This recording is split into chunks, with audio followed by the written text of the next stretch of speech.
Hello my viewers, you are welcome to my YouTube channel. Now these are predictions for physics questions that you are likely to see in your exam. So if you are here to write your exam on Tuesday or you are here to write your exam on Wednesday, these questions are serious predictions. Please, if today is your first time for coming across the H2O channel, do well to subscribe to this channel because we have a lot to offer you.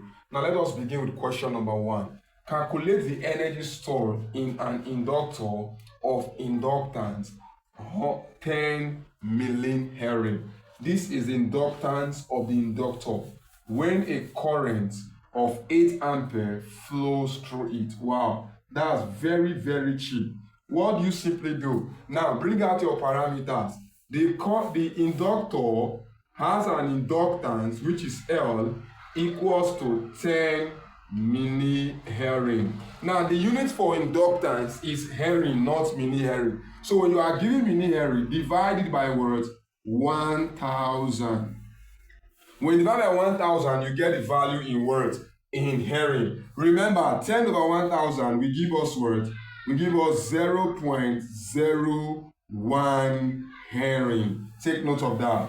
Now, what did they give us again? They gave us the current. The current through an inductor is given as worth 8 ampere. So with the inductance given and the current given, you can calculate for the energy stored in an inductor. What is the formula for the energy stored in an inductor? The energy stored in an inductor is 1/2 multiplied by the inductance of the inductor times the square of the what now? Current. Yes, now the formula be this. This is the formula used to determine the energy stored in an inductor. Now, if it was a capacitor, the energy stored in the capacitor has 3 formulas. So you can take your pen and your book and jot this down. One of the formula for the energy stored in a capacitor, for a capacitor, you have energy is 1/2C QV. This is your charge. This is your potential difference or your voltage.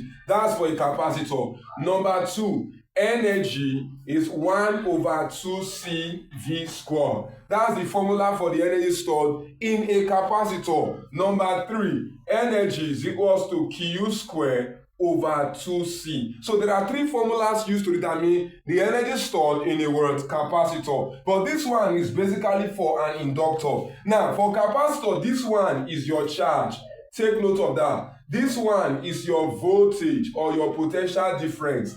Now this one is the capacitance of the capacitor, while this one is your voltage. Okay, take note of that. Now if I have inductor, energy is 1/2 inductance. The L here means your inductance. I means your word current. So we have 1/2 multiplied by our inductance, which is what? 0.01 times what? Current. Current is what? 8. So we have 8 square. So what would that give us? We have 0.01 all over these 2 times 8 square will give us weighting at 64. Now by the time 2 cancels 64, you are going to get worth 32. And if I multiply 0.01 times 32, I will have 0.32. Let's confirm it, please.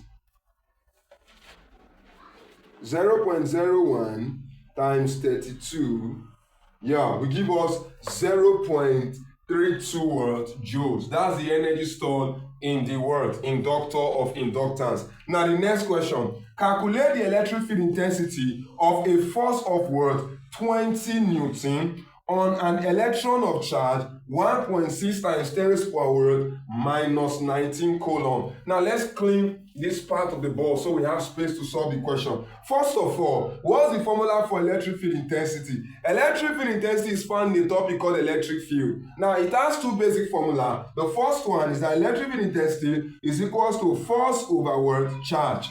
This is force, this is charge. Number 2, electric field is equal to KQ over R square. This is the second formula for electric field intensity. Your Q here signifies your charge, while arrow signifies your word, your distance, the square distance. And then I think we have another one, which is your potential difference over word distance. Your V here signifies voltage or what? Potential what? Difference. Take note of that, class.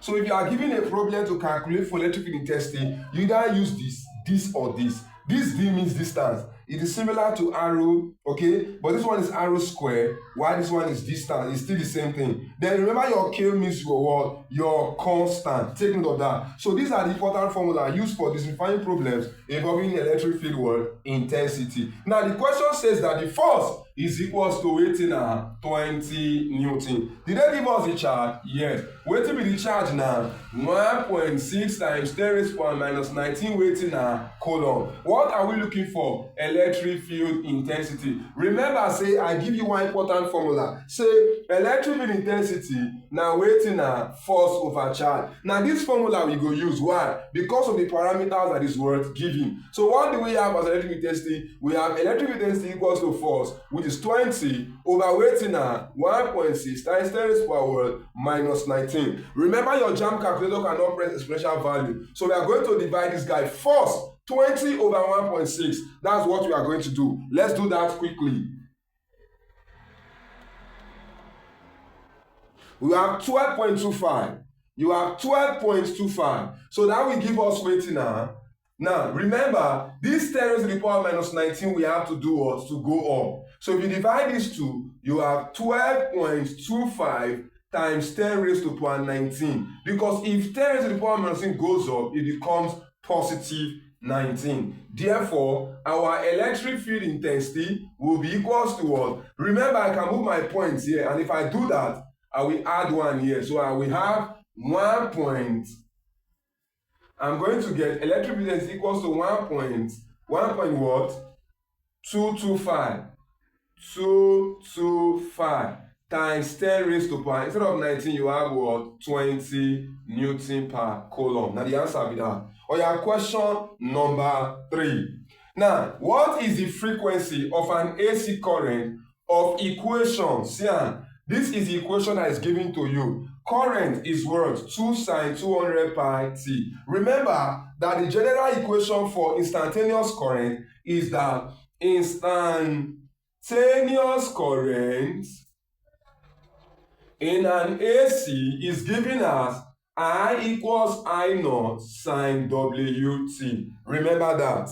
Remember that. So if that is the equation for what? Your instantaneous current, you will compare it with this one. If you compare it, you will see that your P current is 2, but we don't need it.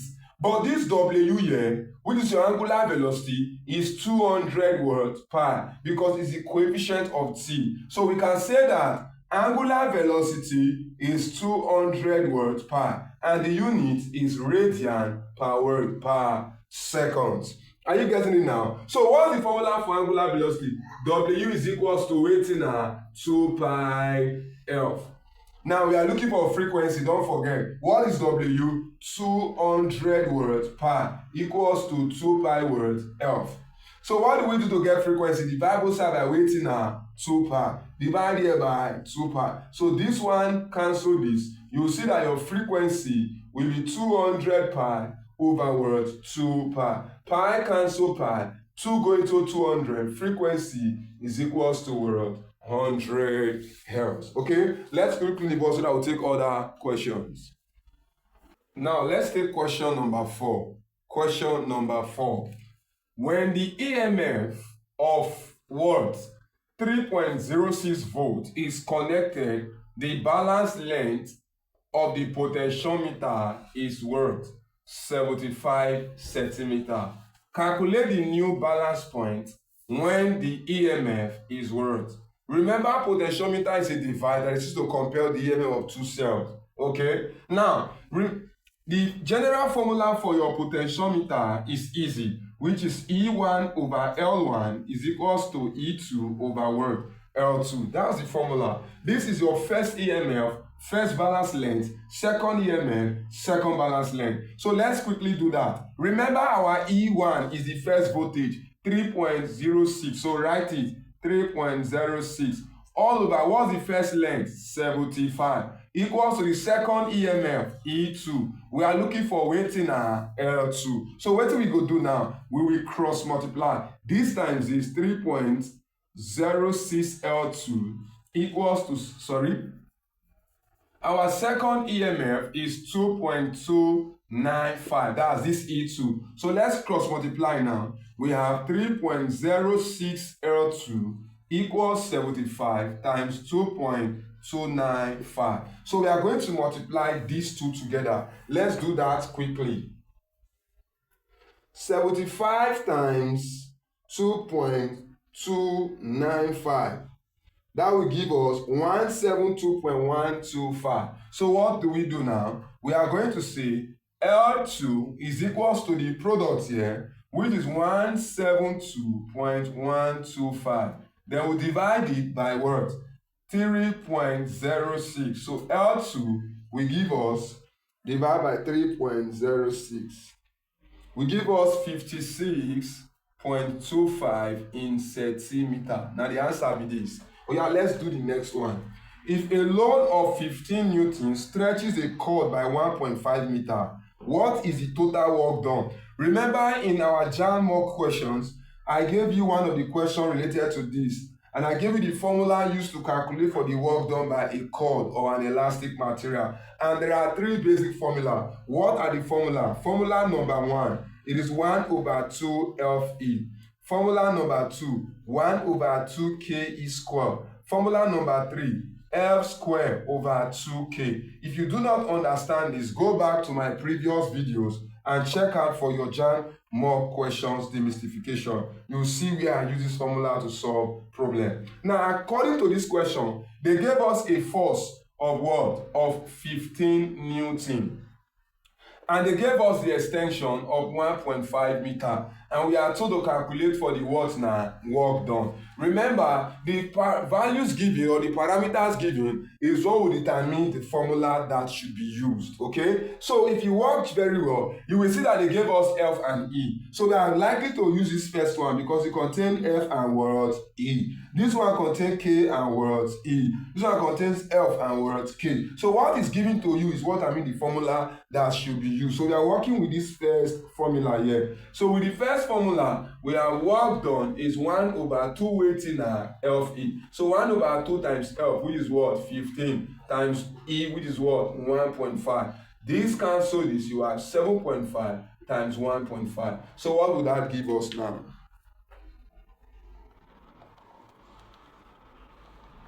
That will give us 11.25 joules. So what we have here is 11.25 joules. That's the answer. Question number 7. A ball moving at what? 15 meters per second in a direction inclined at what? 30 degrees. The horizontal component, to the horizontal. The vertical component is what? What is the vertical component? They said that the ball is rolling in a direction of 30 degrees, something like this. This is the velocity of the ball, 15 meters per second. And it makes an angle of weighting 30 degrees to the world, horizontal. Weighting be the vertical component. Remember I told you, for your horizontal component, remember, horizontal component, you must always use what? Cos theta. So that means our horizontal component, which is US, will always give us what? U cos theta. This is for horizontal component. But if you are looking for your vertical component, you must use sin theta. Your vertical component, which is UY, is equals to what? U sin theta. So since he asked us for the vertical component, it means we are going to use this one, not this one. So our UY will give us U. What is U? U is called the velocity of the object, which is inclined to the angle. See, I'm here, now be this. You have 15 times weighting sin 30. Sin 30 degrees. So you have 15 times what? 0.5. And that will give us 7.5 meter per weighting seconds. Now the answer be this. Okay? Now, so we have solved this. Let's quickly take other problems.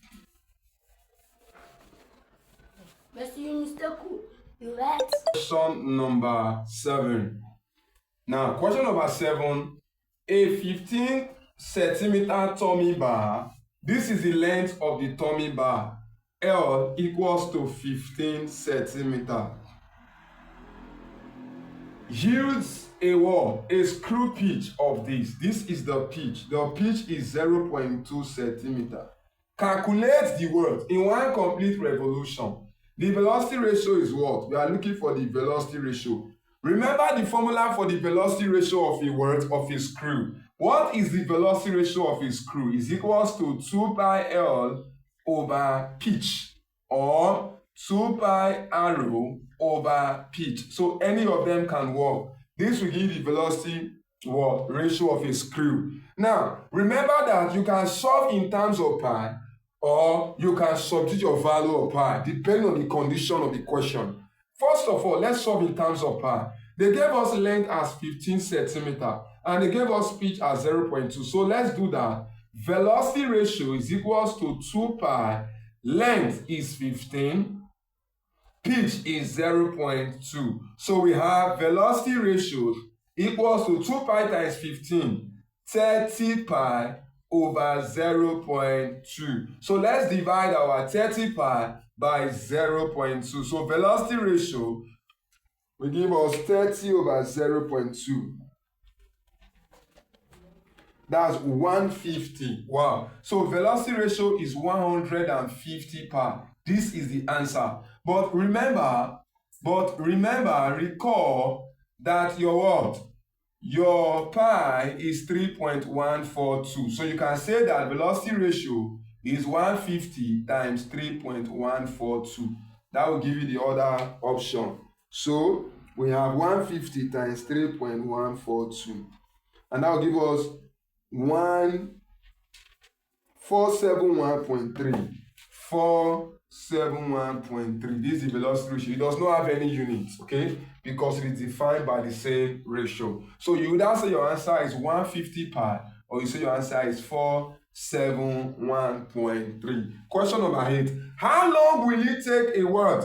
This is the power of a rated watt filament. How long would it take 7.50 watt rated filament to convert what? 0.01 kilogram of water at 100 degrees Celsius to steam?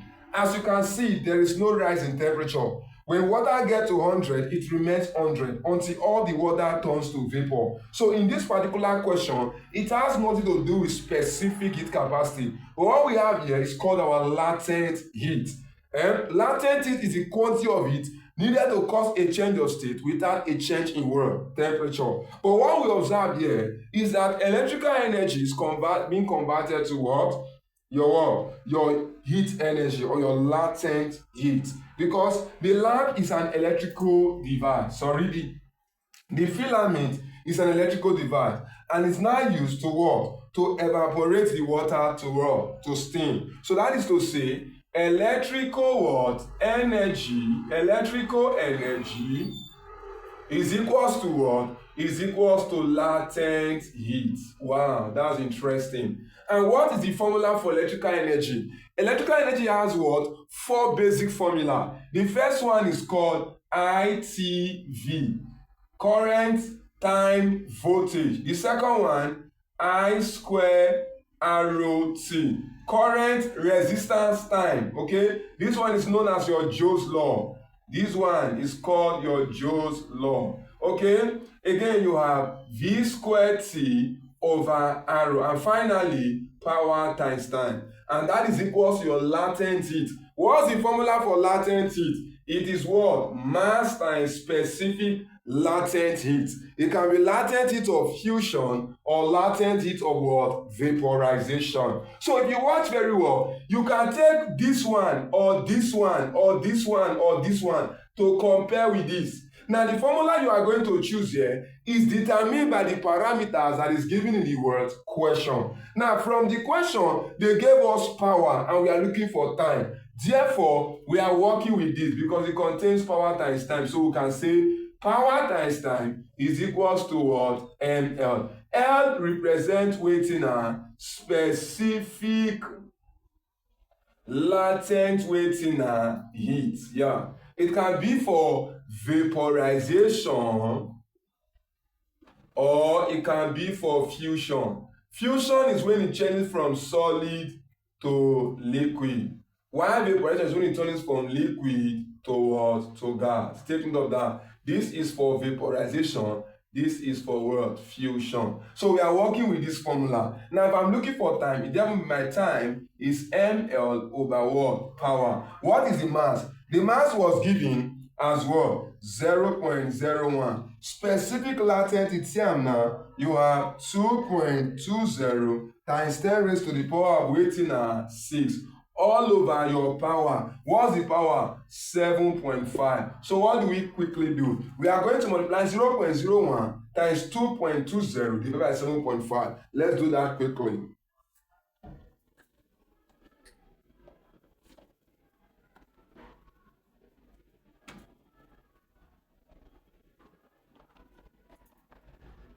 You have 2.9 times 10 raised to the power minus 3. So you have 2.9 times 10 raised to the power minus 3. Don't forget you still have 10 raised to the power of 6. So you combine this, you have 2.9 times 10 raised to the power minus 3 plus 6 will give us weighting 3. So that becomes the answer in what? In seconds. That's the answer to the question. Lastly, the thermometric property of a thermocouple. Remember, a thermocouple is a type of thermometer that is based on hot and cold junction. The thermometric property here is based on what? The change in the EMF of both junctions. Take note of that. So the answer is what? Change in the word EMF. Remember, class, that we have another type of thermometer called the gas thermometer. Gas thermometer is the most accurate type of thermometer, and because of the accuracy, it is used for calibration of other thermometer. Okay, and your gas thermometer usually contains a gas called helium. Okay, let's quickly take 2 more questions before we call it a day. Let's take this. Give 3 examples each of the classes of lever. Maybe probably they might ask you which of these is first class lever, which of these second class lever. So it is important that you know the classes of lever. Lever has 3 classes. We have the first class, second class, and third class. Now, in first class lever, there's a formula I usually give my students. It's called flare. In first class lever, the fulcrum is between the load and the effort. In second class lever, the load is between the fulcrum and the effort. Then in the third class lever, the effort is between the fulcrum and the load. So can you please give me examples of this class of lever? If I write first class here, first class lever, your first class lever can be scissors, it can be plier, it can be crowbar. Take note of that. It can even be your claw hammer. Then what about your second class lever? Second class lever is your wheelbarrow. Take note of that. Wheelbarrow. Your wheelbarrow, your nut cracker. Okay? Your third class lever can be table knife, your fishing rod,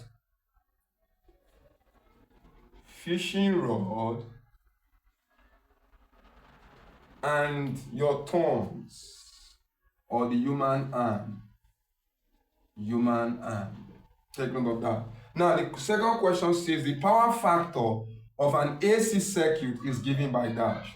What is the power factor? Very simple. Power factor is equals to cos theta. You don't need to solve. That's the formula. Now, the next question. Water heated at the top in a bucket remains cold at the bottom. You heat the water at the top in a bucket, but the bottom is cold. Why? Remember, this has to do with the transfer of heat.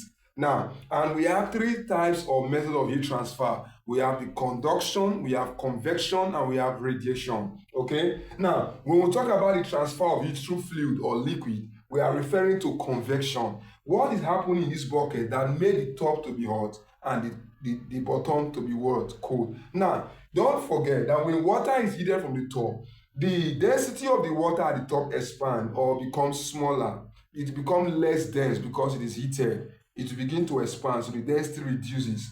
But you should know that as long as the density reduces, the water at the bottom has a higher density than the one at the top. Therefore, the one at the top cannot go to the one to the bottom to transfer the heat. So the water remains hot at the top. Why? Because it becomes less dense. Therefore, we can say that convection is an upward process. From the options given, we can say that convection is an upward process. Take note of that. Take note, the heated water has a lighter density. So for that reason, it cannot go to the bottom because the bottom has a higher density to remain at the bottom. So it will remain at the top and the bottom will still remain cold. Myopic vision can be corrected by that. Remember, myopic means waiting at short-sightedness. Take note of that. Short-sightedness. Now, don't forget, short-sightedness means that you can see near object but cannot see far object. Okay. Now, we also have other defects like hypermetropia, which is long-sightedness, astigmatism, and the rest. So, if an eye, for instance, can see objects that are close but cannot see far objects because it's myopic, far objects have a rays of light like this. What do we need to correct it? You need a concave lens. To correct myopic vision, we need a concave lens. A concave lens will diverge since it cannot see far, okay? Because the lens is too converging. So a concave lens will diverge the rays of light. What about lungs? What about hypermetropia? Mytropia. Remember, this one has to do with long-sightedness. It can be corrected with a word convex lens. Now, what about the eye defect called presbyopia? Presbyopia can be corrected. You know, this one is due to old age, due to the weakness of the ciliary muscle. When the muscle in the eye becomes weak, the eye can no longer focus far near object accurately, okay? And it is called presbyopia. It is corrected with a word, a bifocal lens. Take note of that. A bifocal lens. Take note of that. Then we now have another one called astigmatism. Astigmatism is due to the uneven curvature of the cornea when the eye loses its oval shape or circular shape. When the eye loses shape, when the eyeball, the cornea in the eye, which is the white part of the eye, no longer have that even shape. It's not uneven. To correct it, you need a word, a cylindrical lens. Take note of that. Take note of the corrections of this eye defect. Now, the next question. The eye defect caused by the weakness of the ciliary muscle, the answer is presbyopia. Take note of that. It is due to the weakness in the ciliary muscle and usually found in old people. Yeah. Now, the next question, which is the last question. Lenz law is also known as that. Lenz law is also known as, the answer is law of conservation of what? Energy. Now, you can also see a question like, Lenz law explains what? Lenz law explains induced current. Take note of that. But Faraday's law explains what? Induced EMF. We have come to the end of today's video lesson. If today is your first time for coming across the H2O channel, please do well to subscribe. And if you have friends also preparing for JAMB, share these videos with them. Thank you very much. I'll see you in my next video lesson.